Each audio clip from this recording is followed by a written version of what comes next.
মরুভূমির বুক চিরে বিস্তৃত ছিল ছোট্ট এক আরব গ্রাম। চারিদিকে খেজুর বাগান, মাটির তৈরি ঘর, উটের ঘণ্টাধ্বনি আর সন্ধ্যা নামলে প্রদীপের ক্ষীণ আলোয় মুখরিত হয়ে উঠত সেই জনপদ। সেই গ্রামেই বাস করতেন সালিম ইবনে নাফি নামের এক দরিদ্র কিন্তু ঈমানদার মানুষ। সালিমের সম্পদ বলতে ছিল মাত্র কয়েকটি খেজুর গাছ, একটি বৃদ্ধ গাধা আর কাঁচা মাটির ছোট্ট ঘর। স্ত্রী বহু বছর আগে ইন্তেকাল করেছিলেন। একমাত্র মেয়ে মরিয়মকে নিয়েই তার সংসার। গ্রামের লোকেরা বলতো, সালিম, এত কষ্টের মধ্যেও তোমাকে কখনো অভিযোগ করতে দেখি না। তিনি মৃদু হেসে বললেন, যিনি মরুভূমিতে পানির ঝর্ণা বের করতে পারেন, তিনি তার বান্দাকে ভুলে যাবেন কেন? প্রতিদিন ফজরের নামাজের পর তিনি খেজুর বাগানে কাজ করতেন। যা পেতেন তা দিয়েই কোনো মতে দিন চলত। কিন্তু এক বছর ভয়াবহ খরা নেমে এলো। আকাশ যেন মেঘকে ভুলে গেল, কূপের পানি শুকিয়ে গেল, খেজুর গাছগুলো বিবর্ণ হয়ে উঠল। একে একে গ্রামের লোকেরা অন্য শহরে চলে যেতে লাগলো। সালিমের শেষ ভরসা ছিল তার কয়েকটি খেজুর গাছ, কিন্তু একদিন ভয়ঙ্কর বালুঝড়ে সেগুলোও ভেঙে পড়ল। গ্রামের এক ধনী ব্যবসায়ী এসে বলল, সালিম, তোমার ঘরটা আমার কাছে বিক্রি করে দাও, বিনিময়ে কিছু মুদ্রা পাবে, তারপর অন্য কোথাও চলে যেও। সালিম মাথা নাড়ালেন। আমার রিজিক তোমার হাতে নয়, আমার রবের হাতে। লোকটি হাসল। যদি এতই সাহায্য করেন, তবে এখন কোথায় তার সাহায্য? সেদিন রাতে সালিমের ঘরে খাবার বলতে ছিল মাত্র 3টি শুকনো খেজুর। তিনি 2টি মেয়েকে দিয়ে একটি নিজে খেলেন। রাতে তাহাজ্জুদের নামাজ শেষে তিনি অশ্রুসিক্ত চোখে বললেন, হে আল্লাহ, আমার কাছে কোনো পথ নেই, সব দরজা বন্ধ হয়ে গেছে, কিন্তু আমি জানি তোমার রহমতের দরজা কখনো বন্ধ হয় না।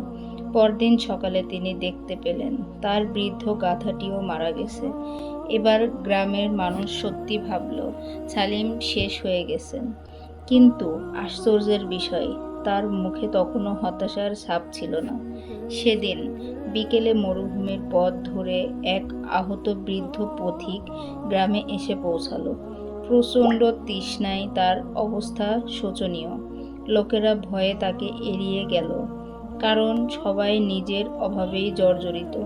কিন্তু সালিম নিজের শেষ পানির পাত্রটি এনে বৃদ্ধর সামনে ধরলেন।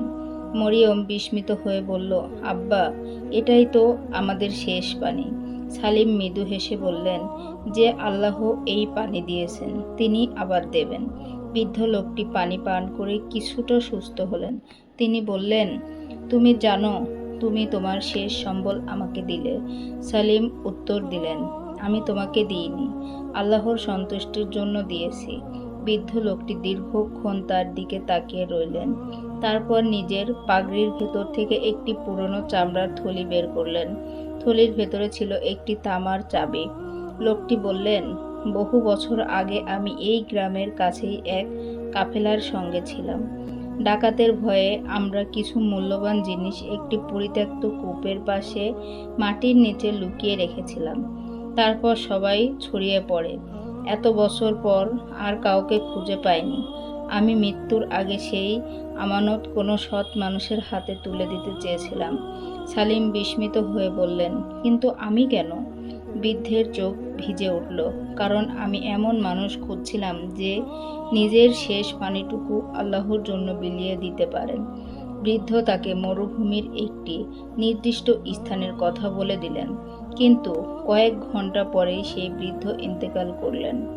গ্রামের লোকেরা ভাবল বৃদ্ধ হয়তো বিভ্রান্ত ছিলেন। তবুও সালিম পরদিন ফজরের পর মেয়েকে নিয়ে সেখানে গেলেন।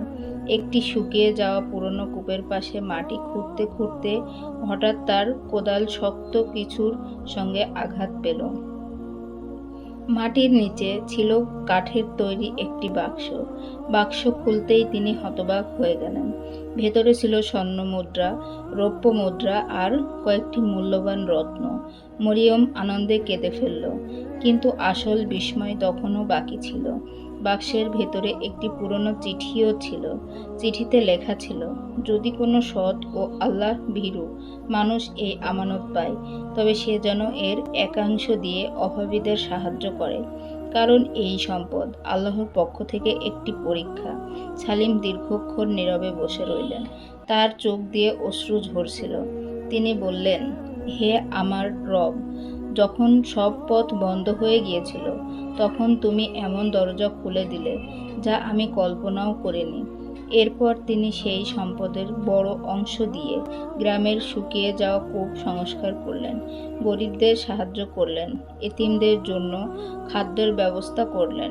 যে ব্যবসায়ী এতদিন তাকে উপহাস করেছিল, সেও একদিন লজ্জিত মুখে এসে বলল, সালিম, আমি ভুল করেছিলাম। সালিম হাসি মুখে বললেন, মানুষের দরজা বন্ধ হতে পারে, কিন্তু আল্লাহর রহমতের দরজা কখনো বন্ধ হয় না। বহু বছর পরও মরুভূমির সেই গ্রামে আগুনের চারপাশে বসে বৃদ্ধারা এই কাহিনী শোনাতেন। তারা বলতেন, সালিম ইবনে নাফির কাছে যখন পৃথিবীর সব পথ বন্ধ হয়ে গিয়েছিল, তখন আসমানের মালিক তার জন্য এমন পথ খুলে দিয়েছিলেন যা মানুষের কল্পনারও বাইরে ছিল।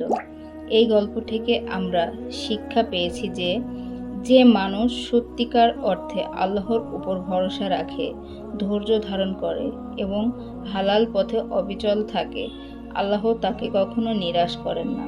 মানুষের হিসাব যেখানে শেষ হয়, আল্লাহর রহমত সেখান থেকেই শুরু হয়।